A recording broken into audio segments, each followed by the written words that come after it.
ST 2016.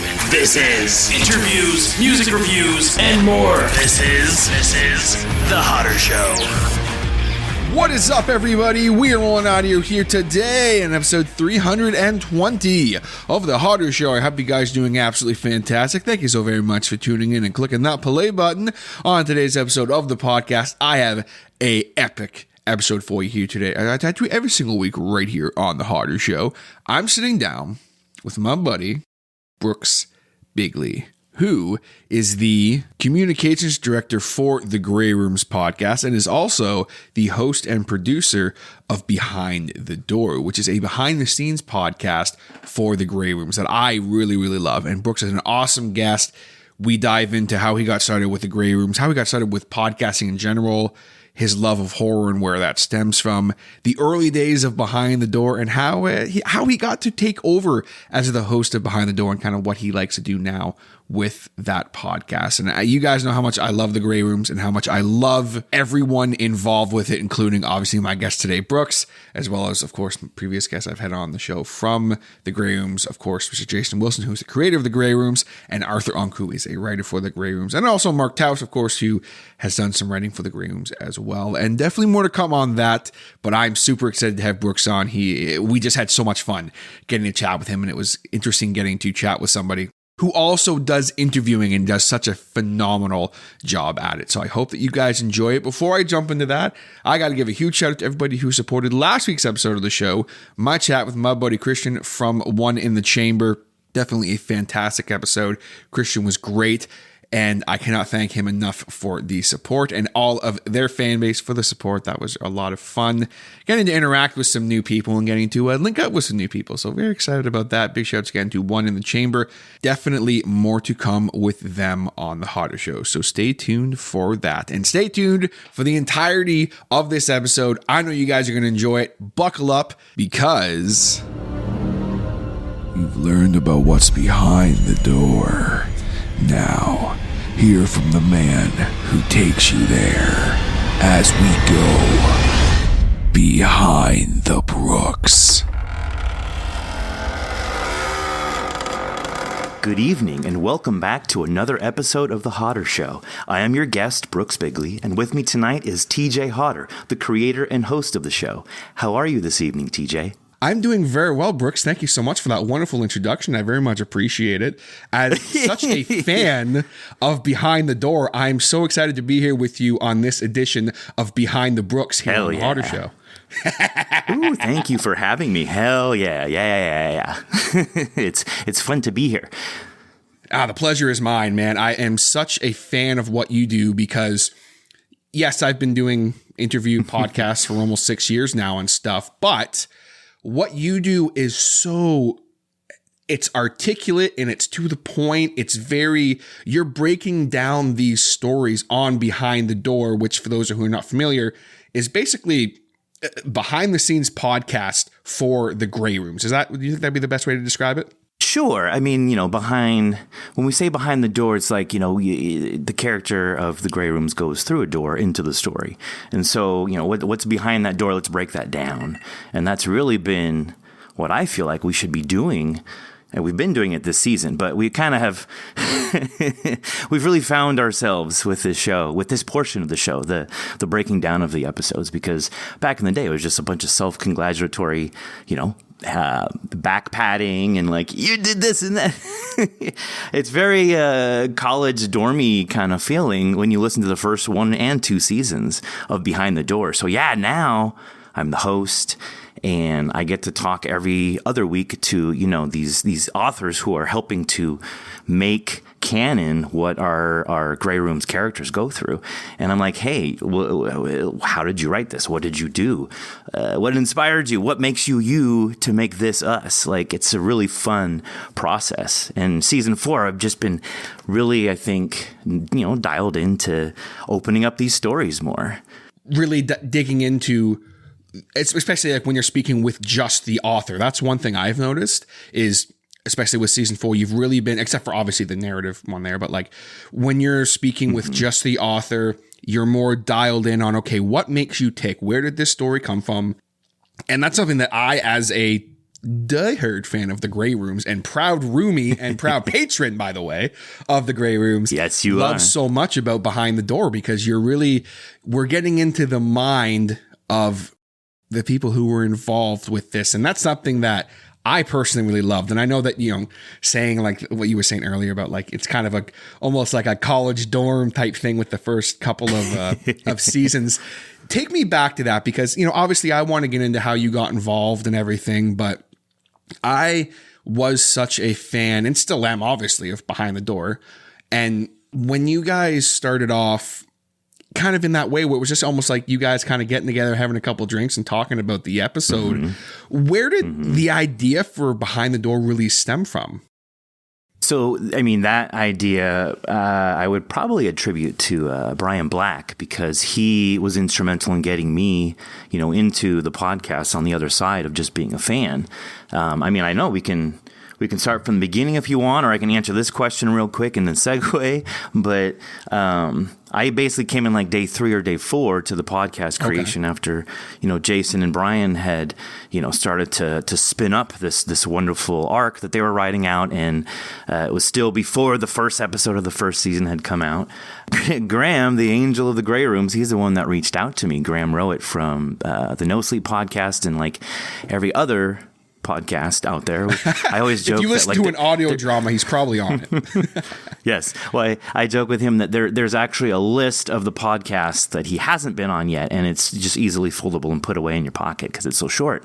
So a podcast comes out, and you have to make sure, Graham Rowett and who is in this now? And then, he's not? Oh, anyways, don't listen to that one. So he reached out to me because I had previously worked with the No Sleep podcast with their social media, like on the fan side. They used to have, they still do have this massive, giant fan group on Facebook. And I don't know, 16,000 people or something. And jeez. I used to help in the very early days when it was just created, me and somebody else that used to work with the podcast. And we were there for the early days, and I used to make artwork, and I'd create fun activities for like these groups of hundreds of interactive people to do. And it was just a fun experience developing, because podcasts didn't have any kind of entertainment that way, I think, in the social media sphere. So I was just like, well, shit, I love all this. I'm always on the internet and social media. Let's combine everything. And there was a bunch of people that loved it. So, and I got to meet the actual people behind the No Sleep podcast, David Cummings and all the rest of the crew that would go on tour each year. I would sit and eat, elbow to elbow with David Alt and Brandon Boone. I mean, I have pictures and memories and just tons of stories to share, but how many hours do we have? So back to the Grey Rooms. Graham is like, hey, I'm helping with this podcast. There's this podcast that hasn't come out yet, but, has some, I guess they're called preseason stories is what we were calling them at the time. And he was wondering, are you still doing the social media stuff with the No Sleep? And I said, no, I haven't been doing it for a minute. I've been working with this other podcast called Calling Darkness, but that's a completely different show. So Graham was just, poking around like, what are you up to? Would you want to maybe, help my friend out? And his friend happened to be Brian. And Brian was like the writer of like the narrative, and he was trying to get social media, plugins everywhere for the Grey Rooms and the infancy of it all. And, he knew how to like use social media personally, but not like through like, I guess the lens of a podcast or what. Right. He hadn't really had experience with podcasts. So he asked, or Graham asked me to help him out. And then that's how I became part of the team originally, was just through social media. Man, that's a long answer to your question. I can still answer the question about who created Behind the Doors if you want. Well, no, that's it. Just talking on that, I was going to ask about that anyway. So we'll go back to Behind the Door. But so when you came into the picture, that's kind of funny. Like, I knew that you were involved from the early days, obviously, because I knew that Behind the Door was always a thing basically from the start. But so when you came in, literally it was just you, Jason, Graham, and then Brian, correct? Yes, and then Cassie had helped put some early artwork together. We also had someone else named Mediocre. He had originally done like the very, very, very first artwork ever for us, aside from the logo. The logo we had professionally done. Jason had that done like almost immediately for himself. So that always existed, the logo itself. And then So Cassie was a part of it. She was a friend of Brian and would loosely help get the artwork stuff going, so that we could have a presence on social media instead of just words. And also, artwork is important when you see it in your podcast feed if your app allows for it. I know some don't, but fuck them. Artwork is beautiful, man. So anyways, so Cassie was loosely a part of it. We were all loosely a part of it. We didn't know what this was, or we didn't know what we were doing. We just knew that Brian wrote a mean-ass story, and Jason could produce the mean-ass story, and then, like, Graham and I, early on, we could do the social media for this mean-ass story. Like, it just all seemed like we just were like, well, I can help with that. And then they're like, oh, cool, he can help with that. Oh, yeah, she's doing that. And then, like, it was all, like, fun. It was nothing, like, super serious, but then it was like, oh, but then deadlines and, like, so, I mean, like, to go back to, like, episode 1 came out, I did that first behind the door for episode 1 of season 1. And we must have talked for like 2.5 hours, and, like, we didn't know what to talk about. We didn't know what we were doing. We were just like, hey, if they hear us talk and we talk about making this, then we'll call that behind the door. And then that idea started like 2 eps back. There was like a behind the door for one of the very first pre-eps, and Brian did that. And then over season 1, Brian had this really cool idea of like different hosts every episode that could, host the show, and then 5 or 6 of us, there'd be like an actor, or no, there'd be like 2 actors, another author, there'd be Jason and JM and me, or Brian and JM and Cassie. It was just all, everyone just like, come in the room and record together, man. And so we didn't know what we were doing, and so that was behind the door. I don't know. I don't personally listen to any of that stuff anymore. It's like looking at baby photos. So it's the growing pains, like, as someone who, I appreciated it right away. Well, no, I don't think so. Like, I appreciate it right away because you can hear, then that's the number one thing, is you can hear how much fun you guys are having, and you can hear how passionate you are. Yeah. Yes.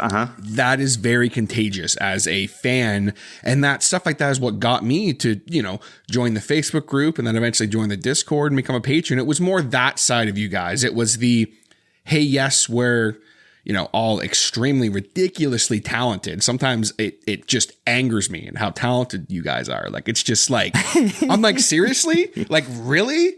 Like, and to then know, okay, these are just fun people who you can tell you all enjoy each other's company and chatting. And it's just like, it makes you more relatable, I think. So I think that's something, there's something to be said for that, for sure. Yeah. The entire Grey Room's like family, like the crew that makes it, like, none of us knew what we were doing in the beginning. We all grew close over that. Then, like, here and there, someone's life would come in the way, and someone would need to take care of stuff. There was never any drama between us. That was the beauty of it all, was that we could all, stick together and grow through this together.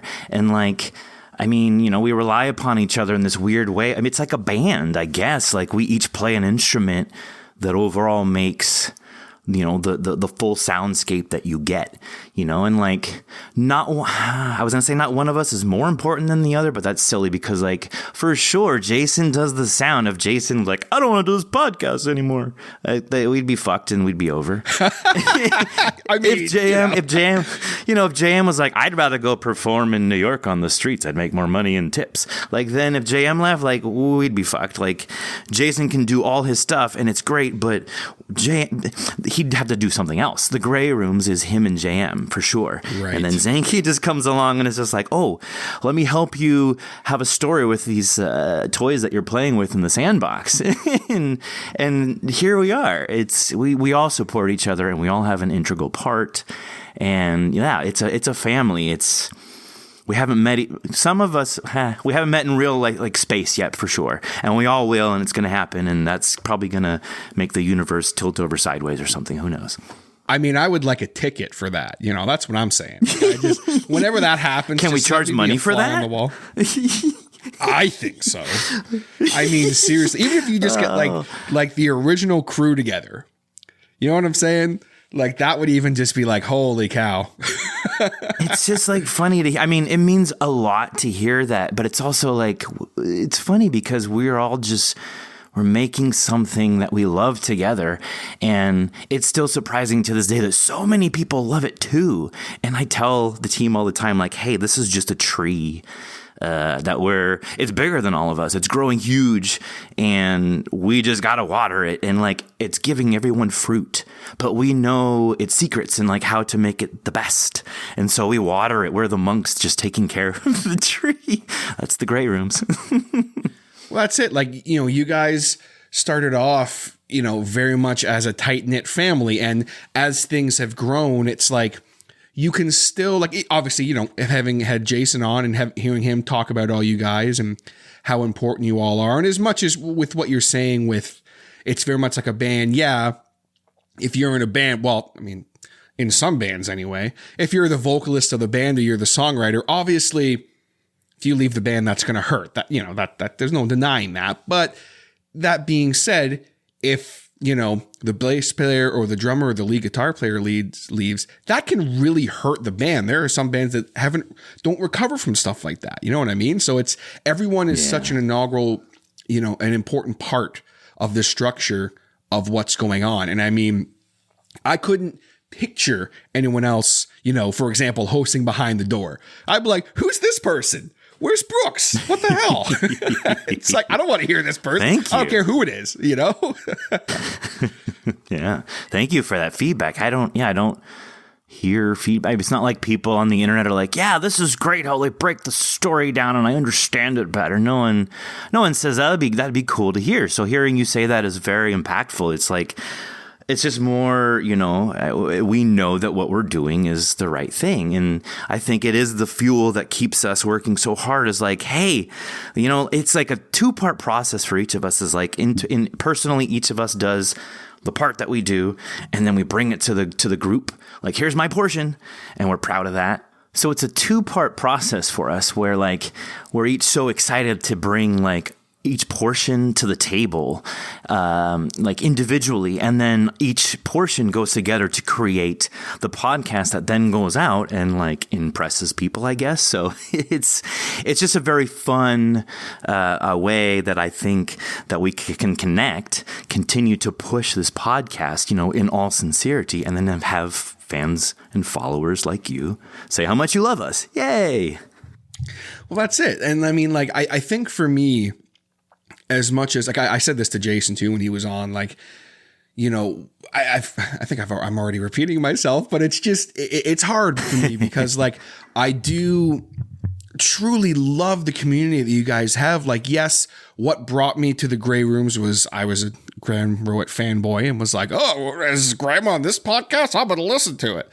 And I come in and within the first 30 seconds of the first episode, past once we were into the actual episode, I'm listening to that damn light bulb and I'm like, what is this? This is like next level sound design. As someone who dabbled a little bit in sound design, I was like, this is next level. And then I come to see that there's, you know, this Behind the Door. And I'm like, what is this? Like, and I go on the Facebook and see just this wonderful community of you guys interacting. And I'm just like, these are just good people. And they seem fun. And I was way like out of it too. Like, you know, by the time that I came around, you guys were almost done season 3. So, I mean, like, I had a lot to catch up on, and it was so fun to experience the growth of the show and also the growth of Behind the Door. Because like you said, you know, the way it started off was so different with how it is now. In those early days, take me back, because I want to hear some stories about the early days. So take me back to like when you first started doing the Behind the Door. Like you've already talked a little bit about how it kind of started, but take me back to some moments from the first few Behind the Doors. When you took over as the official kind of host of it. Okay, sure. So in like season 1, because it was like the revolving guest host, I would probably make an appearance every few episodes, I guess. And this is going to be one of those like, haha, I made it kind of moments. But there had been like chatter or talk that like I talked too much. And so I shouldn't be on the show anymore. So I wasn't really, I guess the plan was always to kind of have me on the show because I represented like the fan. I was always like the super fan, the social media guru that like just loved the show to death and could like, and I really did. And I talked too much, so I was not in every episode. I wasn't in like 4 or 5 episodes because I talked too much. And so anyway, I just laugh at that because now I'm the host of the show. I guess I talk too much. Let that be a lesson, folks. If you just talk a lot, you'll probably get a podcast. Yes, exactly. It's like everyone should have been like, damn, he talks too much. He's going to have a talk show one day. Anyways, this is just all self-congratulatory here. So in the early days, we also did like, I don't know why, but live streaming. So it was live. You could patch in and watch us do it live. And it was recorded, so you could physically watch us. Like you just would see it was just a bunch of boxes of bobbleheads just moving around talking to you. So that would be boring in itself, but we would have situations like, I remember Augie Peterson was a guest host one time that I was on. And her cat kept attacking her. And we couldn't stop the show because it was being recorded. Well, not only it was recorded live, but it was like being broadcasted live for recording. So there were moments like that. At one point, Brian had he had gotten everyone before the show started to print copies of Graham's face. And then everyone came on wearing his face. So they were like, hi, I'm Graham Rowett. Hi, I'm Graham Rowett. Hello, I'm Graham Rowett. And so, and you can hear that. You can hear all this in the audio. So if you're listening to the podcast, you can hear this in the stream. But I remember that go on YouTube, everybody. You can watch it too if you want, and it's even better. It wasn't, though, until maybe... No, I think it was season 2. I'm sorry. I think it was only season 1 that way. By season 2, I believe we went straight to just audio. I'm having a hard time. I'm pretty sure because I remember in times of desperation, I had to host. I think the very first episode that I hosted was like, it was season 2, and it was that "Thank You for Calling" episode. And Alex Galagos, I think, was the one that wrote it. I think I'm saying his name right. I'm so sorry, Alex, if I butchered it. Anyways, I needed to host it. It was like there was just an emergency happened, and I had to host it, and I became the host. So this was my crowning achievement. Like my first time, being the host, I was sitting at my desk, and I was doing it over the phone, and I was trying to manage it through the Discord app, and try to sound professional. And like my boss was in the other office, and it was just a fun night, is all I can say. But like it's all recorded for posterity, so that's fun. It's funny to hear that because you are so natural with how you ask questions and how you break things down. And I think that comes from just being such a fan. Like I can hear even up to, the most recent episode with Invasive, you're like talking about how like you hear like multiple story arcs and this and that and this and that. And it's almost like sometimes the authors are like, holy shit. Like, yeah, like you got it right on the nose. Like do you think that comes from just being such a fan that you're like, I want to ask everything about this story that I've heard? I mean, yeah, like I've been listening to podcasts since like 2014 or something. And like, I for sure had a bead on like the majority of the new stuff coming out for a couple of years. And so like, I've always been interested in, I guess, just straight storytelling because podcasts don't involve watching anything. So I love movies and stuff, but I mean, I can tangentially discuss movies, but I'm not like a huge buff. I miss a lot of anyways. So podcasting has always been my thing, and storytelling is the kind of podcasting that I enjoy. And so, man, I can be a critiquing asshole with certain podcasts because I'm like, this character's written wrong. You're not recording the ambiance correctly. The levels are off. I'm being a total dick when maybe, sometimes you should just listen to the story itself. I don't know. I'm not like this literally. I'm being verbose here, but of course, yeah. I definitely have an ear for it. And like, especially like I said, like as we're going into season 4 now, it's like, let's make this part of the show a part of the show, literally, like not just some throwaway, like other thing to listen to or whatever. So I and Jason and Cassie, like we've not determined, but we're like, let's just like nail it down. Like we can talk about lots of different things, but really what's important is the story. Why did you write the story this way? Why did this happen? What did you choose? And like, I just remember the beginnings of podcasting and like who really wrote something well because they understood that they were conveying it to your ears, not to your eyes. So it was easy to break down stories, I guess. And I don't know what I'm saying. I enjoy when someone puts something together to tell a story, but there's a meaning behind it. And I like to explore what that is about. Right. And not just, you wrote a good story. Let's talk about, I like this one character. Tell me about him for an hour. It's like, no, like you're breaking down, every character involved. You're breaking down the scenery. You're talking to the author about where they grew up and getting into their backstory of the actual author itself. Like you're really breaking things down to really go behind the story, thus going behind the door. And it's so like I said, again, like it's so interesting to hear from a fan's perspective of just, like the most recent episode that I had heard as we're recording this was with Invasive. And you were asking, I can't remember the author's name right now, but it's fantastic stuff. I absolutely loved Invasive. It's probably one of my new favorite episodes from the Grey Rooms. As someone whose family's from the Maritimes, I'm very much love it. But, yeah. Like you got into this really great, it was still involved with the story, but you guys got into this great chat about like, he's telling you about like where he grew up and how like he grew up in this like small town and there was like a cemetery next to their house. And I was like, what? Like talking about like going around in a forest and there's like random headstones. And it's just like, it really lets you get into the mind of the author. And it's almost like sometimes it's like, oh, that's how they got this way. Okay. Like you almost connect the dots.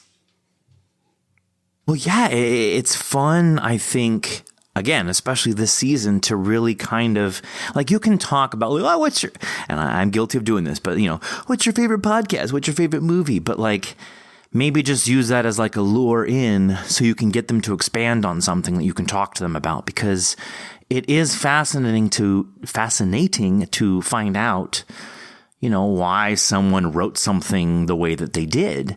I think like every single person carries something within them that they want to tell. And some people have that tool to do that. So I've said it many times, I'm sad for the people that have the story, but it's just the idea. You got to get past the idea. You have to, okay, great. You got the idea, but go learn how to hone that and turn that into a story.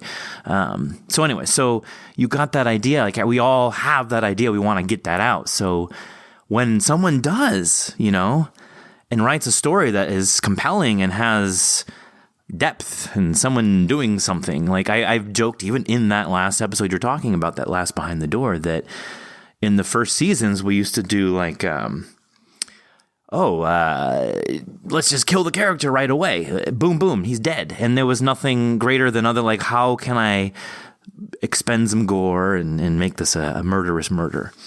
And then you have season 4 where we're trying. Don't get me wrong, that's still fun to have, but not over and over and over again. That's like what I call the blockbuster story. You got to have those, but you can't keep doing that. That's not fun. So you got to have like the serious, the author that like had the slow burn. They plotted through their own narrative because they had something in them they need to get out. So like Ian A. Bain, that let's just call a spade a spade. We'll name the author from that last episode, Invasive.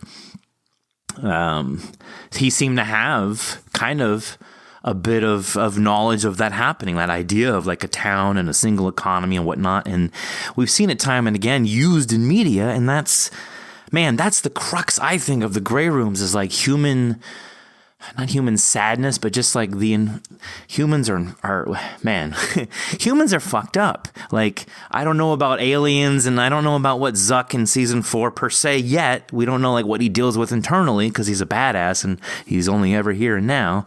But like humans are, we we take everything the wrong way and we love all the wrong people, and like humans are fucked up and, you know, also trying to fix themselves at the same time. And humans to me are such a weird juxtaposition of trying to figure yourself out. Like humans are trying to put the train tracks out while they're the train driving forward. It's a very hard existence to be a human. You know, so I mean, I guess that's why fucking Bob is so obsessed with why humans are what they are. But when an author comes along and like they can show that like, I'm not doing the blockbuster for you, I'm trying to air out some of my personal laundry here, but don't tell anybody, but go ahead and tell everybody. You know, like it's fun. It's fun to do. It's fun to deal with that. It's fun to talk to people like that, you know? That's what I like. So anyways. Well, that's it. And I mean, like when I had big shouts to Mark Taus, like when I had him on, we talked a little bit about the fact that, you know, as someone who writes horror, it's like, oh, everyone's going to think I'm super messed up. And how he talked about a little bit about how that was a fear of his, where it was like, oh, I promise I'm not like a serial murderer or anything. I just have really messed up ideas. And I said to him during the chat, I was like, do you think that's just like, it's almost like you're taking any bit of dark energy in your mind, whether it's from just you had a bad day, you had a bad experience, whatever it is. Everyone has at some point that darkness, you know. I was like, do you think that's just like you almost expelling that into a story? And he was like, absolutely. Like it's very much just taking, whether it's things from your past or it's things from, again, like he was telling me, like, oh, he had a really shitty encounter with someone and he wrote a story about someone like them being murdered. You know, it's like, well, he was like, I'm not actually wishing they were murdered, but like, you know. Well, that's how he processes. Yeah, Mark Taus is a beast. He's a different caliber of story writer. Like he just knows how to just take anything and be like, what about there's some horror behind it? So yeah, you can't even compare. Like he could be the barometer you could compare him to. Like, how scary is this? Or, you know, how involved is this? Or how unique is this? Oh, it's 5 on the Mark Taus scale. You know, like you could set your horror watch to Mark Taus. We can keep going all night, folks. Yeah, no, he's a great writer. He's fun to talk to because he's like, yeah, look at all my plaques, all the stories I've written, all the fans I have. I'm still not sure about myself. He's such an honest man. Yeah, he is. And that He's comes awesome. Yes, it comes through in real his character and his personality. Yeah. And that's got to help.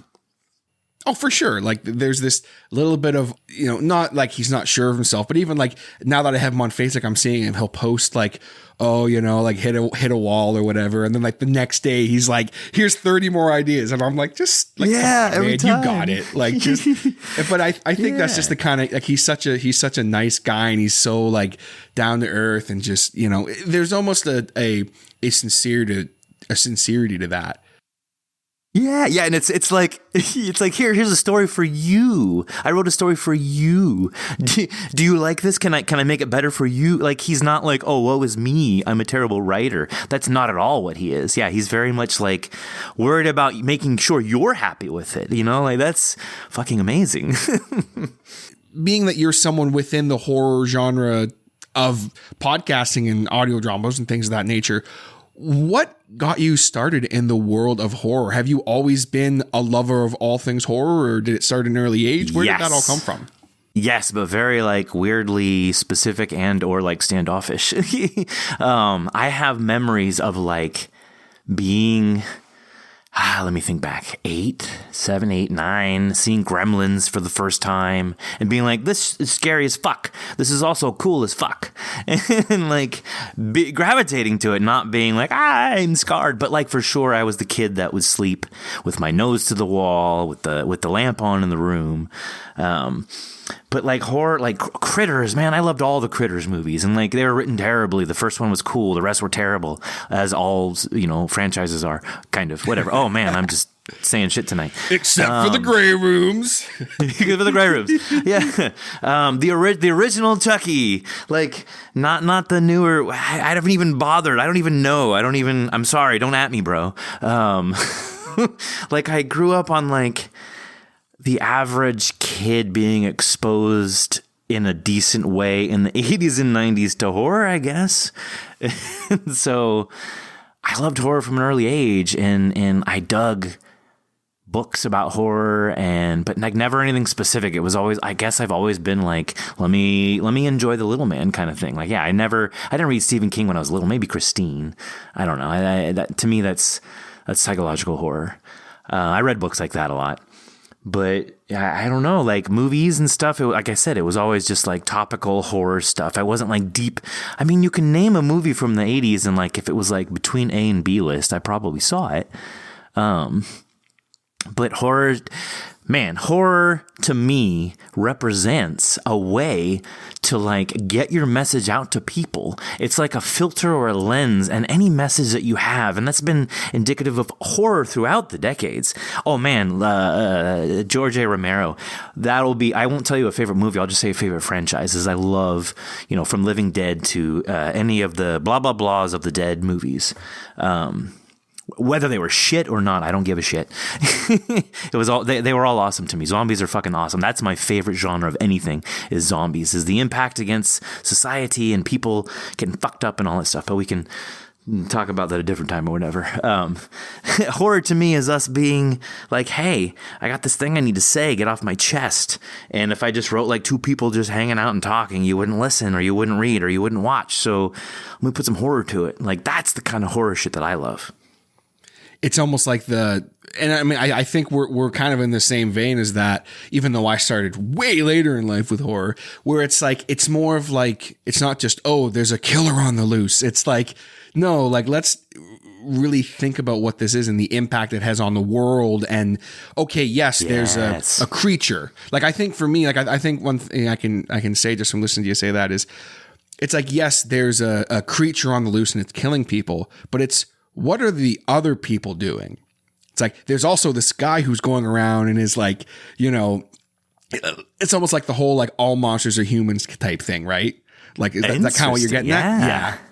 Well, yeah. I mean, I will watch Godzilla. I will watch any decade's version of Godzilla. I don't love movies that are just jump scares, but I do love movies that have jump scares. But like, for sure, when it's humans against humans, or it's the insidious, like, man, psychological horror where you watch the movie, it sits with you, and you kind of look over at your partner like, oh fuck, is she gonna kill me tonight? Like, that's the kind of movie I like to watch. Like, it gets into your brain because it's more believable. It's something that it's more speculative.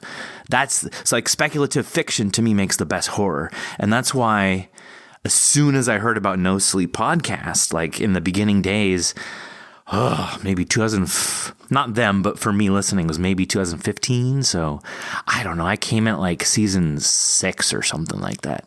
That speculative horror of what could really happen to you. That's my jam right there. It's like being afraid of things that, like, and I think that's something that I can definitely relate to as well. It's like I've always been someone who I will be scared of really silly things. Like, I'll think about, oh, what if this happens? And it's like, that would never happen. But what if it did? Like, that's kind of sort of what has always scared me. It's the unknown. It's yes, as much as like, I'm sitting here right now and I'm looking at the door into this room, and if all of a sudden the door opened and there's some creature standing there, obviously I'm going to be freaking terrified. But it's like, for me, it's almost like, I would love it. I would love that. No, shit. Oh yeah. If I'm chilling here, me, all like of a sudden right now, here's some keys. You do go. You would seriously. If you right now we're interviewing and you're like, hold on, I gotta go into the door for some reason, and you open the door and some like upside down rabbit with like 8 legs that has like tentacles coming out of it, like you would run scared from that? Absolutely, I would. What is? I would shake its tentacle. I'd be like, "Hello, welcome to the human race." I would be. We're gonna do it behind the door, bro. That shit would be cool. Go get your camera, man. What? No, I'd be gone. But like, I'm like, so I'm the guy who in the horror movie, the classic thing of like the one person's like, "Oh, what's that noise? I'm gonna go investigate." Like, that's my dumbass. Yeah. But like, and then they see the thing and they're like, what a thing to have happened. Like that's totally me, but I'd be scared the whole time. You help the plot along is what you do. Yes, I'm the guy who dies to help the plot along for sure. That's my role in horror. That's awesome. So when the zombies come, we have to trip you, and then you'll help stop the zombies as we run away. Me. I'll just fall. Oh. Excellent. All right, cool. That's fantastic. Yeah, horror is fun. Horror is a lot of fun. There's nothing quite like, and that's something for me, like, you know, like when you mentioned how like when you were younger, you'd be, you know, sometimes, like you said, like sleeping with the lamp on, your nose to the wall. Like, would you say in a lot of ways you still just really love to be scared? Wow, I went through 8 emotions just now. It's hard. It is hard to be scared because I don't know. Like, I'm not. So like, yeah, like my girlfriend is easily scared and startled all the time. And it's easy. I don't say easy to scare because I'm not that kind of guy. I don't like to go scare her. But like I come around the corner all the time, you know, where we live, and she has a different expression every time. I don't know. I'm like, hello, I'm just bringing you coffee and you act like I'm trying to murder you. What's going on here? So I'm not easily scared. Like I will watch anything, lights on, lights off, outside. I don't care. In camping situations, like they're like, oh, you got to go pee in that creek over there in the dark. We're out of batteries, no flashlights. Okay, like the moon will help me, and like nothing scares me. It doesn't bother me. So that's why I said, like, if the door opens and you got your little upside down rabbit with the tentacles and shit, I don't know. I'd be like, this is fucking weird, and then I'd go grab my camera. I'd try to talk to it, be like, what are you doing here? I wouldn't instantly think, run, it's gonna kill me and eat me. Like, even though we're so used to the media, in real life, I'm just not afraid of shit. So I don't know. Why do I work for a horror podcast? I have no idea. See, I think that it's funny for me, and I knew this conversation would break down into this because I know that was going to happen. For me, I think it's funny because I am so scared of so much. And I say this all the time. I am someone who I describe myself as having a very hyperactive imagination. And for So do I. Yes. So for the last 30 years of my life, it has been my absolute worst enemy because okay. So I'm currently looking at my door and there's, you know, the door's open just enough that I can see like the wall out in the hall here. And it's like, what if and I could sit here and think of 30 things I could see through that crack and be like, that would make me punch a hole through this wall and, like, you know, get the hell out of here. Or I'd throw a cat at it at least. But why be why be scared? Why be scared of any of those? Like, feel all of those and like go explore that shit. Like what would it be that is getting your, you know, it's triggering you? What is getting your goat? What are you afraid of? Anything I can possibly think of. But you know what is the most terrifying thing? Is if it was some random person. You know what I mean? Like, to me, that's just, I'm like, okay, if it's like some weird looking monster thing, it's like, okay, that thing's probably gonna eat me. But it's like, if it's just some random person, it's like, well, what are you doing in my apartment? Like, that, to me, that would almost be worse. You know what I mean? Like, it's okay. Again, the way of things, the way I think of it is like, and that's why I think I love stories, and that's why there's so much of the Grey Room stories that I love, because at the end of it, it's like the real monster, the real evil person are humans. You know, it's like, it's kind of like putting a mirror up to society. And it's like, to me, I guess it's like, because I think in my regular life, I try to be so optimistic, and I'm like, no, everyone's good. Everyone's kind-hearted, you know, and then I get screamed at in a Tim Hortons parking lot because I bought someone's coffee for them. It's like, oh shit. Okay. Like, you know, it's like, that's their thing, not yours. Yeah, exactly. Right. Yeah. And I still, you know, plug in the old optimism when I'm like, no, everyone's good. But then it's like when there's a story like that, I really find that that's what I really gravitate towards. And then also supernatural, of course. But yeah. I mean, I get what you're saying, that like if I okay, that stupid upside down rabbit again doesn't scare me. But if I open the door right now and, like 3 guys, looking at me all funny, like they're about to take my wallet, like that would be scary. Like, oh crap, Absolutely. I'm getting robbed. Oh crap. Like that's just normal, regular. That's not even speculative fiction. That's not even horror. That just happens in the city. Shit. And so, I mean, that would scare me, or like something happening to my kids. Like that's a natural, Of course, parent fear. Real, yeah. Yes, yeah. I'm not like, oh, that doesn't scare me. We all get to come back to life again. Like, I have real. I'll just fears, respawn, bro. Exactly. Yeah. Those people are scary. Those are the scariest people. Absolutely. The invincible weirdos that are like, ah. Anyways, so yeah, I'm scared of the real shit. But like when it comes to story, I guess I just have somehow inside myself, I've just reconciled that. Like personally, I do not. This is gonna piss off people or make people happy. Just like regular life. I don't believe in ghosts, and I do believe in... Okay. How about I do believe in like spirituality? I don't believe in religion, but I do believe in spirituality. I have my own thoughts on like where you go when you die, what happens when you die. But like a ghost coming and like appearing in your room and a face floating and all that, that's a lot different to me than just like a cup moving because of an energy somewhere. That's different. Mm-hmm. But a ghost appearing and standing at the stairs and holding the rail and then disappearing, I personally don't believe in that, and that's just my belief. So once you don't believe in that, then you're immune. You just have plot armor and you can go through life and not be afraid of shit, because I'll go... To this day, I will go into any haunted house. You tell me how haunted it is, and I will just go in there and be like, please, haunt me. Do it. Get me scared. Brother. And then nothing happens. We have billions of videos going every day, terabytes of information uploading to the internet, and no one has actual conclusive data of ghosts. So, I don't know.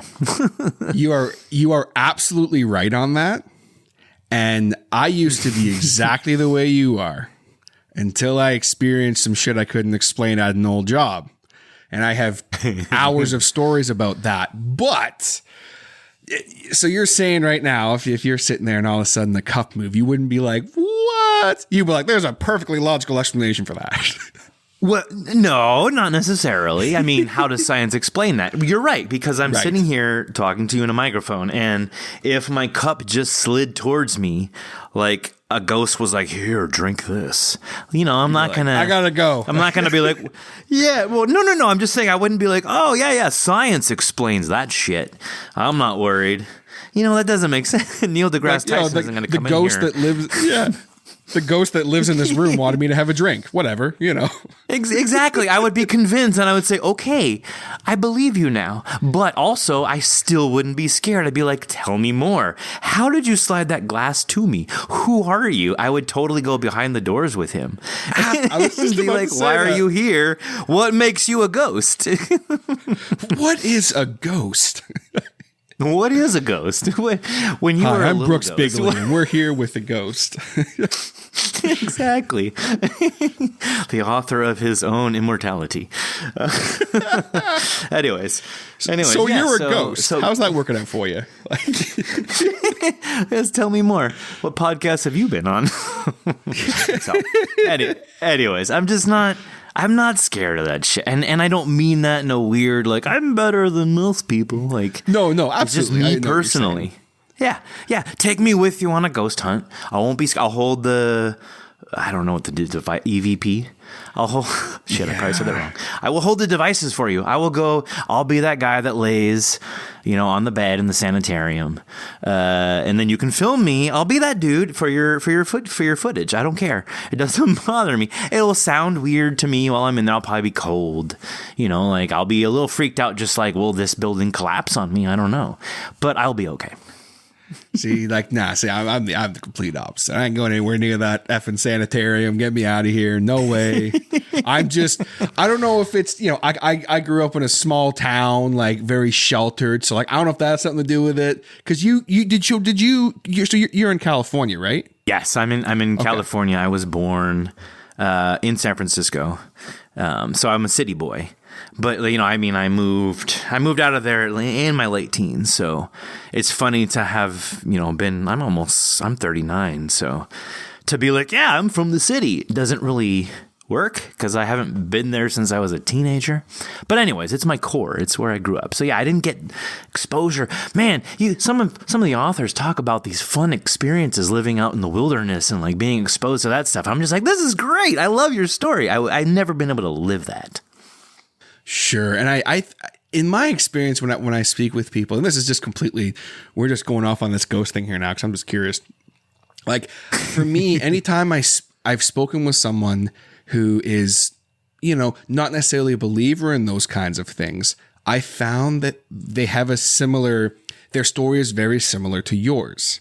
I don't know if that's something to do with it. I don't know if like small town life has something to do with, maybe it's like, you know, not that that's the beauty of ghost stories. Yes. You know, but you have exposure to the real stuff. Like nobody has classic stories of ghosts in the city other than like, you know, maybe some like old New Orleans stories or I don't know. I'm sure New York has the stories. Anyways, the best scary stories come about from like that, like quiet rural, you know, area of like town folk that are sitting on a secret and, you know, and there's like some generational thing happening. Like this is the crux of all scary American horror stories. No one other than like Candyman, like nobody is like glorifying like city horror, I suppose. So, hey, we found a new genre is city horror. City horror. Well, that's something too that's so fun is like, when it comes to the horror genre itself, there's so many subgenres in horror. It's almost like metal music. I equate horror a lot to metal music, because I am such a fan of metal, and this podcast, for a lot of it, is a music podcast. But like for me, because I'm such a fan of horror and of metal, you know, I tend to people say, "Oh, well, horror, it's so violent. Like, oh, why does everyone have to die and blah, blah, blah." And it's like, I hear the same things about metal music a lot. It's like, why is he screaming at me? It's like, there's so much more to it than just what you see on the surface. And that's what really grew me into such a fan of horror was, to be honest, it was actually the Grey Rooms really that actually got me to really be like, there's more to it than just, here's a jump scare. Like, you're scared. Haha, screw you. It's like, it's the characters and, you know, it's the ambiance that's happening around the story and these little characters and little things that you pick up on. That's like, you know, there's more to it than just, oh, I'm scared and you need to be scared too. And haha, like there's more to it than that, you know? Yeah. The Grey Rooms is, again, for season 3 and season 4 especially, you know, we're picking stories that delve a little deeper into like, why does the death happen instead of just boom, the death happens, you know? And like, oh man, Michael Zanke, we love you, man. The way that he writes, yeah. I mean, he largely, I mean, we call it the frame story. It's the frame narrative. It's the frame, whatever the hell. It's the frame. Like, without his, like, fingers in the pie. No, that's the wrong metaphor. Anyways, he's helping us create the Grey Rooms. And he is basically the Grey Rooms now because of his writings. But he has definitely set the tone of why our characters are doing what they're doing. Because otherwise it would just be just any other anthology horror story. Hey, authors, give us your story and we'll make a podcast episode out of it. Zanke is driving why these stories exist. Because the stories are important. You know, and just to the podcast itself, they're great self-enclosed stories. And, you know, maybe I came in a little hot just 30 seconds ago, but, you know, the stories, of course, make up the show. And we would still be a show if we just had those stories. Of course. But having this narrative... Yeah, having the narrative is like, oh, your story folds open into 4 more parts. This is great. You know, because there's a reason why. And it again... It uniquely expands this fun podcast world, this fun podcast community. It's just something I think personally that, other podcasts, man, how do you say it positively? We offer a fun experience that is very singularly unique. That's all that we are. I'll be happy to say, and I've said this a billion times before, to me, what separates the Grey Rooms from a lot of other horror narration podcasts and YouTubers and stuff like that is like, and it's not a bad thing. It's just, you guys, there is this overall narrative happening with the Grey Rooms. And it's like, that's really what you can listen to the first, not that you should, but even if you listen to the first, 10 minutes or so of the podcast, you're getting this fantastic story every single episode that's just slow burning and building and building and building. And it's like, oh, this is fantastic. But then you also get that, I guess, almost like not instant gratification, but it's like, I guess in a way it is, where you get that instant gratification at the end of the episode of, that the story you're listening to during the episode is being wrapped up in this nice little bow or covered in blood, whatever the story is. Sure. And it's almost like you're getting the best of both worlds. Yeah, it's a great way to keep you going to the next episode, because exactly, if it was just an anthology, you would be like, oh, I listened to episode 4 and I got busy. Oh, look, they're on episode 8 now. Okay, cool. I just started episode 8. But, with this narrative story that puts it all together, and it gives you a reason, like, I just last listened to episode 4. They're on 8 now. I got to go back to 5 because I don't know what's going on. And that's important. That's important, I think, to fans to have something to follow other than just an anthology, because it offers, again, so much more, a bigger experience to listen to for what they enjoy. For sure. And then, you experience these all new characters and you get invested. I mean, we've been invested in characters like Bob and the Warden now for 4 seasons. And it's like, I would fight for Bob or the Warden, mainly Bob. I mean, come on, I'm Team Bob all the way here. Bob Squad. Everybody loves him. Yeah. Bob Squad. Yes. Bob Squad. Hashtag Bob Squad. But like, and you don't get that when it's just hey guys, here's a new episode. And that's, don't get me wrong, there's a lot of horror anthology podcasts I love, do not get me wrong, but it's just like there's a little more meat on the bone when it comes to with what you guys do with the Grey Rooms. It's just a little bit more to it, there's a little bit more to sink your teeth into. Well, and we also, we will pay homage, I guess, verbally. I mean, I will speak on behalf of Jason that No Sleep Podcast was one of his inspirations. Of course. And David Cummings is like, people jokingly call him the Podfather, just in the horror community. Yeah, in the horror community, just because he's such an outstanding human being outside of the podcast. He's really good about what he believes in and presenting, through the podcast, what he is, what he supports, like what he's like, hey, this is real life. And we have all these kind of authors. We have all these kind of actors. And he's done such a good job at saying that this is welcome for everybody. This is a community for anybody. And the Grey Rooms, for sure, we feel like we're like a little brother or a little cousin, or however we look up to the No Sleep Podcast, because we believe in, equality for all, and like just bringing what exists, and what exists is the story, and making it the best. And like, I don't know, if No Sleep set the barometer, we joked about Mark Taus, but if No Sleep set the barometer, we would never be like, oh, look, we're trying to get higher than them. But we definitely will say, hey, we are trying to measure ourselves to them, in terms of what we can offer, because they set that barometer of quality between content, of writing and sound and all that fun stuff.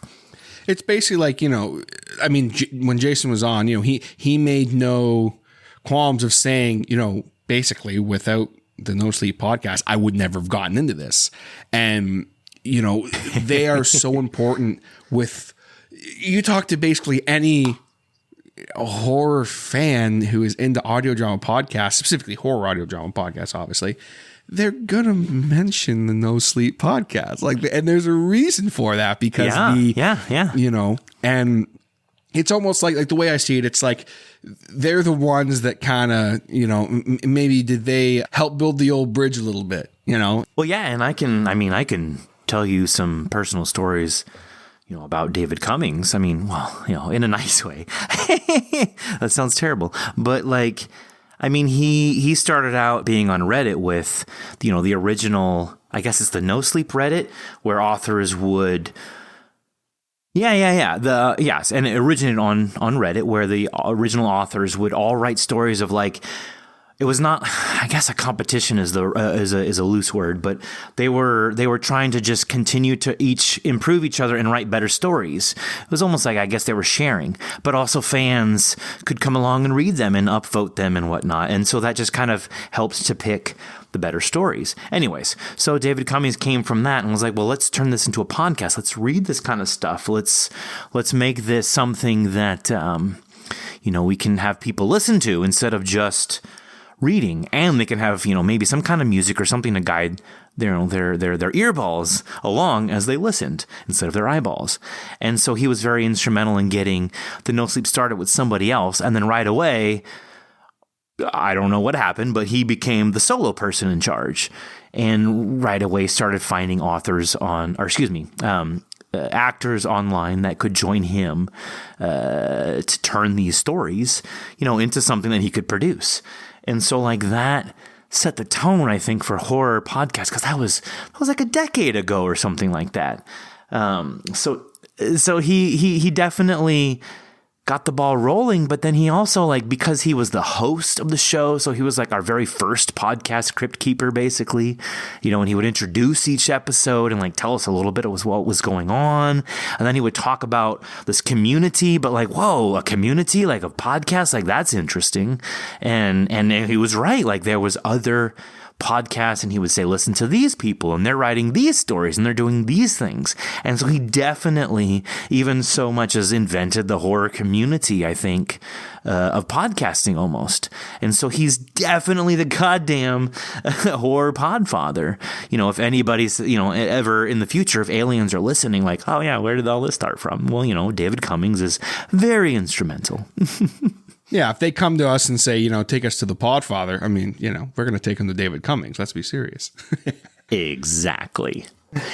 So he for sure set the stage. And then, I mean, Jason, like all of us, Graham came from the No Sleep podcast. Like I listened to them. I used to help them with their online community. Like, Jason was a huge fan. Like we've all come from like listening to the No Sleep podcast. So it's just kind of like, oh, are we as good as them? Well, we're not trying to be better than them, but are we as good as them? It's a way to measure up to what we're doing here. Right. And it's, it's not like a disrespectful thing where it's like, oh, are we better than them? It's like you guys are such fans that it's like you're just like, hey, like, again, the barometer, where are we in comparison? Like, are we on the right path, to make this? Because at the end of the day, you're creating a podcast for people's entertainment and for them to consume. And, you have to kind of think of it like a bit of a business, right? That's how I always view creative endeavors. If that's the route you're going down, of course, there are some people who just do creative endeavors for the sake of doing it. And that's obviously extremely important. But when you're doing it on the level that you guys are, it's like, I don't think I'm out of turn saying this, but it's like you guys think of it kind of as a business as much as it is a passion project. And you can hear that and feel that in speaking with you guys. But when you look at it as a business, like, okay, let's look at what our peers are doing and where are they and what are they doing and how do we stack up to that?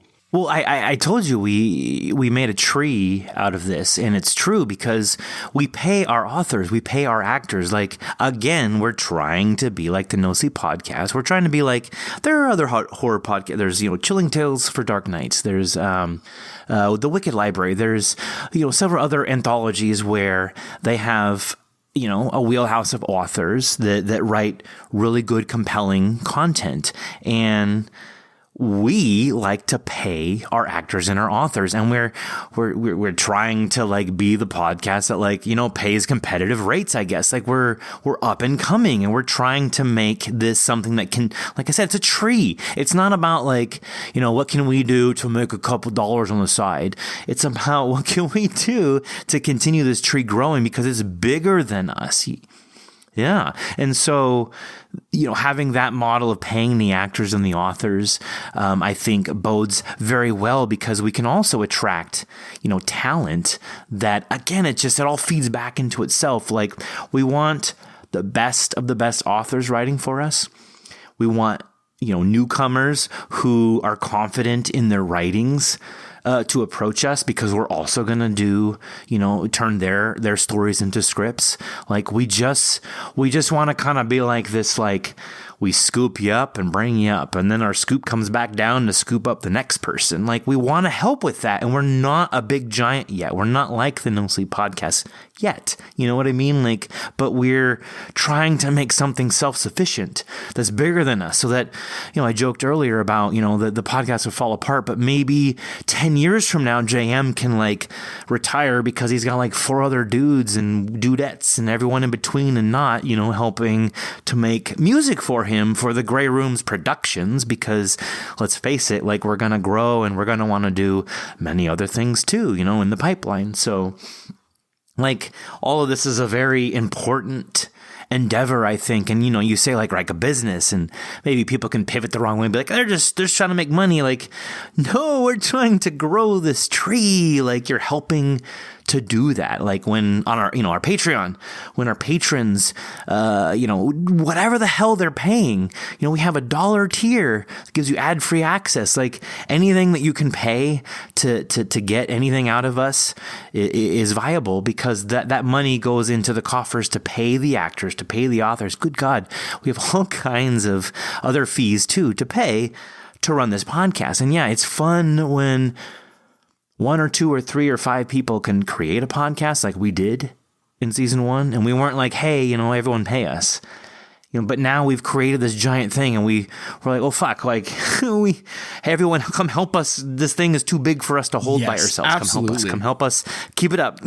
Yeah. And that's what it is. Yeah, no, that's like, as someone who's been in the podcast game for almost 6 years, it's like, I can say for sure that you can get to a point where it's like, whoa, okay, if I want to keep growing this tree, I need support. That's just, you get to a point where there's a reality where that has to happen, as much as, and it's not so that you can go and spend that money on donuts and coffee for everybody. It's like, no, hey, we're using your story. Here's some payment for your story. And listen, as someone who, has been paid for their work before, there is no more justifiable feeling than going like, whoa, you want to pay me to use something I created? Like, that is such it's a different feeling, but it's like, really? Like, it gives you so much confidence and such a wonderful feeling. And like, when I heard that, because that was something I heard very early on about the Grey Rooms, and that's something that is it's so wonderful, to be able to, and the actors too, who are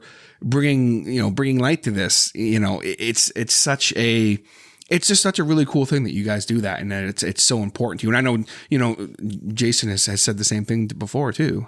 Yeah, it's all about community, and like, anyone has probably discussed this, with me or me with you, like, just in terms of the community. Maybe someone will open their eyes and say, oh, I've got this idea and I haven't been able to really flesh it out, but I've got, they might have a motivation. I love this Grey Rooms podcast, so let me finish this one story and I'll give it to them and see what happens. Like, we're not saying like no left and right to anything. Like, if you write a good story, like, that comes authentically from you, and you're confident in that, and that could make into a good story that we could produce, then we're going to do that. We're not going to, I don't know.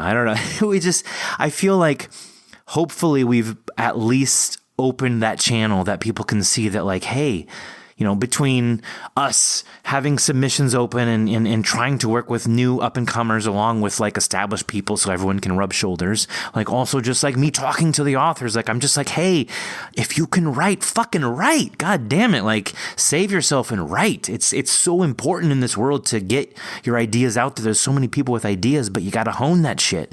So, just throwing us an idea, that doesn't really work. Like, we want to produce your story, not like an idea you give us that we make a story out of. We have Zanky, and he writes our stories for us.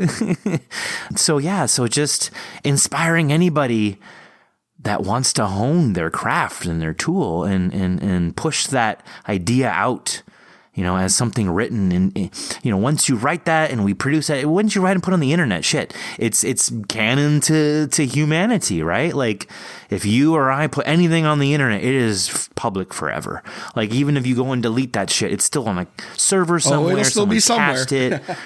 Exactly. So you've become canon, of humanity by doing that. So it's so important for authors, I think, to be like, I wrote this shit, and then put it out there and be proud of it. It's very important. There's been a theme, especially the last couple of years, I always talk about here on the show. It's regardless of what it is, if there's something you want to do and you're maybe scared to do it for whatever reason, sometimes you may need a little push. Let this be the push. If you're listening to this right now and I really want to try my hand at writing a story, or I really want to try and be a voice actor, like just go for it. You got to start somewhere and just go for it, because there's great people out there like the Grey Rooms community. And we're gonna get to the Discord in that in a second, because we have to talk about that before we go. But there's so many wonderful people who are willing to not just be like, oh man, you're so awesome, but it's also like, hey, you've got something great here, but can I give you some suggestions? Which is way more beneficial than just, oh my God, you're amazing. Like, I mean, if you're just great out of the bat, then okay, awesome. But, as someone who has had some wonderful conversations about writing with people like our good friend Arthur Unk, it's like you can learn so much by, if someone breaking down something, you know what I mean? Like there's so much value in that, and so much value in just taking that chance. I'm going to send a story to the Grey Rooms, and whether it's used or not, maybe it's not a right fit for the season. Maybe it's not a right fit for the Grey Rooms, but it's like, you did it and you got it out there. And that is so important. It's just taking that first step. Yeah. Yeah. And let me add to that. Like, it's very important. And I've only learned this, like, within the last year and a half or so. Like, I've gone through personal stuff, in the last year and a half. And what I've learned is, like, don't be a going to person. Like, don't say, I'm going to write this. I'm going to sit down. I'm going to write you all 5,000. Don't tell me what you're going to do. Tell me what you did. And I only mean, like, for yourself, don't be the going to person to your own inner person. Don't say, I'm going to clean this house one day. I'm going to do this to make myself better. Say that you are doing it. I am doing this thing, because then you're changing the narrative about what you are doing instead of what you think you'll do, because what you think you'll do is never what you'll per se do. Or you can be stuck in what you think you'll do is always tomorrow. Man, there's always free beer tomorrow. We have plenty of signs like that in bars, right? Free beer tomorrow. It's always, oh, I'm here for the free beer. No, man, the free beer's tomorrow. And the sign always says it's free beer tomorrow. So you never get that free fucking beer. Don't be the going to person. Don't be the free beer person. Like, today, do that shit. I want to do something in the garden. Fuck you. Go in the garden and do it. Like, I want to write. No, you don't want to write anything. You're going. I see. It's even programmed to me. Don't say you're going. I am writing. I am writing this thing. Sit down tonight. Write the thing. Don't do anything else. Do the thing now. Multitasking is a myth. It's not real. You can't do that shit. You got to do one thing at a time. You want to take care of something? Do it now. Make it a priority, or put it in order where you do that thing and then the other thing. Now do this thing right now. Don't say I'm going to do it, right? Don't live that way. It's so easy to keep pushing the deadline back.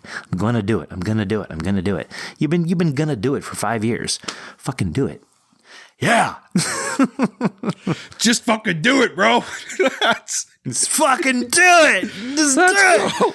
Man, that was exactly. Like that damn Shia LaBeouf video from 10 years ago. He was like, just do it. Exactly. Motivational speaker Brooks Bigley, man. I feel like I can take on the world now. You only ever have today. I mean, it's so simple to me that, like, Like, whatever you're doing, anyone listening now, right? You and I recorded this in the moment that you and I are in. That's our experience. But the listener listening now is on a bus or at home or, you know, in infinite places. And that's their experience, but they're hearing our words. And it's like, what can you say? Do it now. That's all that is important, right? That's all that you have is today. Tomorrow only happens based on what you do today. So do it now. What you did yesterday is technically irrelevant because today you can do it now. Like, it doesn't matter tomorrow or yesterday. You only ever have today. And that's all I got to say. Damn right, man. Well, I think that is a wonderful way to kind of end off this chat. But before we go, I have two more things I have to ask you about. One of which is the wonderful Discord. Talk about the wonderful Discord that the Grey Rooms has real quick. Oh, man. I mean, if you want to talk to all of us, if you want to interact and see Jason edit shit, if you want to watch movies, like there's a lot of streaming stuff that's happening, like there's new things opening up because we have new tiers, you know, through our Patreon.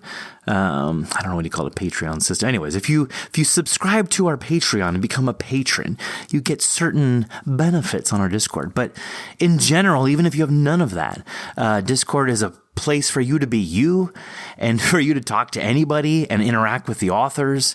You know, sometimes the actors come through. It's just a chance to, I don't know, see whatever the hell you want to see and do whatever, say whatever you need to say.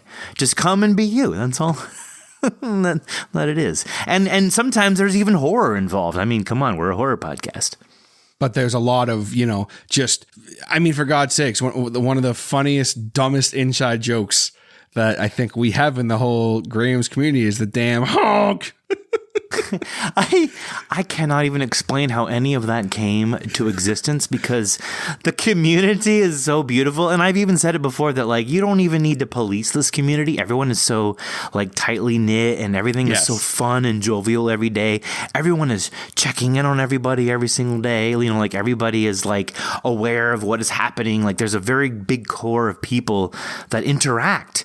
And even people that come and go every few days. Like, it's all accepted. It's like this big lobby of just, hey, come and hang out with us and share whatever the fuck you want on your journey and just sit down and throw your shit down and we'll all hang out and talk. It's it's a lot of fun. And the authors are there. I mean, it's there's so much shit going on. Yeah, it's a lot of fun. It's a wonderful thing sometimes when, you know, I'll like, I won't have checked it all day just because, like, I'll be busy or whatever, on the road a lot. And then I'll, like, sit down this night and just scroll through everything, you know, and it's just like, oh my gosh, like, sometimes nothing makes me happier than just seeing the just, you know, just the silliness and, but also the wonderful candid conversation. It's like, oh, like, how are you? Like, everyone's so sincere and it's such a wonderful community. And if you're listening to this right now and you have Discord, you need to be on the Grey Rooms Discord. And if you don't have Discord, download Discord and join the Grey Rooms community. And I will see you there in Azle Brooks. Oh, yeah, we will all see you there. But beware, you need to bring the proper key if you want a nice room. Yeah, you need your key. Don't come without your key, or else the warden will give you a key. And you don't want a key from the warden. That's the wrong kind of key. Yeah, you're in deep doo-doo if you accept one of those keys. Well, man, one last question I have to ask. I'm going to put you on the spot a bit here. Out of all of the episodes that you have heard from the Grey Rooms, as the Grey Room superfan, so to speak, do you have a favorite episode of the Grey Rooms? Yes. I would say that my favorite is White Light Heaven. Nice. That's all I got to say. Okay. We could probably spend an hour just breaking that down, but that's okay. I didn't see that one. That's coming, why that's all I got to say. Wonderful episode. That's a wonderful episode. Yes, it's a very touching episode. Absolutely. For sure, man. Well, Brooks, it's been an absolute pleasure getting to chat with you, dude. Where can the good people find you if they would like to give you a follow on the social medias? Oh, man. So you can find me on Twitter. I am at Brooks_Bigley. But, like, I mean, I don't say much other than, like, retweeting stuff from the Grey Rooms because, like, I mean, I guess I would say more weird, dumb shit if that was entertaining. I don't know. I mean, we'll see. We'll see what happens. It's 2022. I'm a new person. We'll see. New year, new me, whatever. Hashtag New Year, New Me, bro. And real quick, as far as with Behind the Door, give one last quick plug for Behind the Door and what exactly you do with it. Oh my gosh. I host the coolest show on the planet where if you are an author and you write a very delectable horror story, I'm going to want to talk to you about it. I'm going to break it down. I want to understand what made you and write that. And that's basically what I do, I guess. That's it. Well, Brooks, man, it's a pleasure getting to talk with you. It's been a pleasure getting to know you over the last couple of months. And, we'll definitely be doing this again sometime. And I appreciate you being so candid and just being such a great human being, man. Oh, man, you're awesome too, TJ. Thank you for having me on your show. Thank you for loving the Grey Rooms, my friend. Like, it's awesome to have, people like you telling me what you enjoy. Like, it's fun to interact with this. So I've had a great chat with you. Thank you. All right, guys, there you have it. My chat with Brooks Bigley, Communications Director for the Grey Rooms and host and producer of Behind the Door. We went behind the Brooks and we had a great time. Huge shout out again to Brooks for being such a fantastic guest. There was a lot of fun times had before we even press record, getting in the chat and then getting in chat with him afterwards, kind of shooting the spit with him, so to speak, and getting to learn a few things from him as well. Because like I said, I have so much respect for him as a podcaster, and he had some really good tips for me as well. And I'm always looking to learn and expand and get better at this. Even though I've been doing it for a long time, I believe there is always room for improvement. And speaking of improvement, I got to give a shout out to some people who are helping the Hodder Show improve. And that is my patrons, my hardheads. We got my man Will from the Rolls Royce, who are a badass punk rock band that you should check out. Will has been a patron for a while. Will, thank you so very much, my man. I appreciate it. You know how much I love you and love Rolls Royce. Check them out. RAWLSROYCE, Rolls Royce. They got some badass music, so go check them out. They have also been on the podcast before, so big shout out to the show. And then, of course, my man, Mr. Scotty D, the man, the myth, the legend, supporter of this podcast from day one and patron pretty much from day one as well when I launched the Patreon. So Scotty, thank you so much for all the support, my brother. You know how much I love you, and I owe you a big bro hug next time I see you. Well, actually, no, we don't bro hug. Anytime I see Scotty, he just leaps into my arms, and I just carry him around for a while because I miss him so much, and I don't get to see him as much as I would like. So much to the chagrin of our girlfriends and wives and fiancés and whatnot, I like to just embrace him for a while when I see him. So totally embarrassing you right now, Scotty. What's up, brother? If you would like fun little shout outs like that every episode of the podcast, check out the Hodder Show Patreon. Find the tier that's right for you. Even the $1 tier will get you a personalized shout out at the end of every single episode, as well as fun behind the scenes content and access to live streams when they do happen. I'm going to be waiting until I hit my first goal, which is $40, and we're plugging along. So I'm happy about that. We also have a $5 tier and a $10 tier. And obviously, as you go up in tiers, you get more bonuses. So the $5 and above tier will get access to a podcast I'm going to be doing once I hit my goal. That is a totally unique podcast you're not going to hear anywhere else. Obviously, it's going to be me, but I'm still working on exactly what I'm going to do, but I have some ideas. And let's just say it's going to be really fun. And also more live stream stuff, video stuff, discounts on merch, free stickers and things of that nature when that time comes. That's also what you'll get on the next up tier, the $10 tier. I will actually give you free merchandise and stickers and things of that nature. So if that sounds fun to you, you want to help me improve this show by reaching that $40 a month goal. I'm telling you right now, the second I hit $40 a month, I am buying a program that I will then use to help make the show sound even better. But it is a subscription-based service that I just cannot really afford right now, so I have that $40 a month. I'd be able to afford that and taxes and so forth, and that would be really fun to be able to make that happen, just to make the show sound even better. I always get a lot of great compliments on my audio production, but I am using free software to edit this podcast. And I mean, it's never failed me. Huge shouts to Audacity for all the wonderful, that equipment and things of that nature that allows me to do this podcast for free for myself. But I would love to be able to make that upgrade back up to Adobe Edition. And, it ain't cheap, but, with your guys' help, we can achieve that. And you can help this show grow. And you can also help the show grow by leaving a rating on either the Apple Podcast app or the Spotify app. Go on there, leave a rating. 5-star ratings really help. They help this show grow and climb the charts. So something to think about. If you enjoyed this episode, maybe leave a little 5-star rating. Leave a 5-star rating for your boy and for Brooks Bigley. I mean, come on. Brooks Bigley is a 5-star guest. Let's be serious. He deserves no less. So leave a 5-star rating for Brooks Bigley. And of course, you can find me anywhere on the social media, The Hodder Show, on Facebook, Instagram, and Twitter, as well as you can hit me up anytime at thehoddershow@gmail.com. However you're listening, be sure to hit that subscribe button. I appreciate it. And thank you so very much for listening, especially listening right up to the end here. You are seriously the best. You get one of the patented. You will not find this anywhere else in the world in any other podcast. I can assure you, probably not. The patented Hodder Show audio fist bump. What other idiot would punch their microphone at the end of every episode just to give props to his listeners? Not a lot, because that's a dumb idea, but we've always done it here, so. Keep it up with the tradition, Joe. The patented fist bump. Thank you so very much again for tuning in, guys, and I'll catch you next time on The Hodder Show. Take it easy, guys.